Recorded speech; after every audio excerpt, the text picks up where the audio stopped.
Donc effectivement, c'est ça qu'il faut sauver.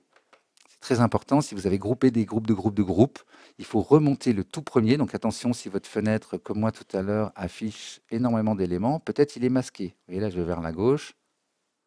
Et donc du coup, je vois mon drum rack, mais je ne vois pas le groupe. Donc faites bien attention à ça. On le voit ici. Et dans cette fenêtre, tous vos instruments, vos effets qui sont visibles. Et donc on peut naviguer. Donc n'hésitez pas à aller vraiment à gauche. Et c'est ce premier groupe-là qu'on va sauver. Donc là, deux solutions s'offrent à vous. Soit vous êtes un peu comme moi, vous aimez bien savoir où se trouvent les choses pour les retrouver facilement. Parce que c'est quand même pas mal, hein. Je vous répète suffisamment qu'il faut trier ces sons, écouter tout ça et avoir des sons disponibles qui vous plaisent pour tout de suite ne pas perdre l'inspiration et pouvoir tout de suite partir sur des idées. Donc dans votre bibliothèque utilisateur, vous pouvez créer des dossiers. J'ai fait un clic droit, nouveau dossier, que je peux renommer comme je veux. Voilà. Je peux même à l'intérieur recréer des dossiers, pareil, que je nomme. Je peux créer comme ça une arborescence de dossiers.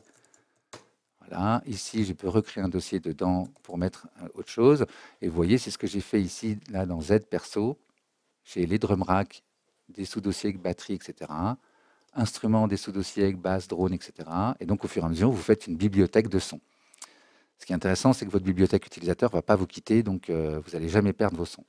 L'autre solution, qui est un poil plus risquée, parce qu'il va être noyé dans une liste, voilà, il va être dans Instrument Rack, vous le renommez, voilà, et en fait, après, pour le retrouver, il va être dans les instruments, dans Instrument Rack, ou dans votre bibliothèque, ça revient au même, hein.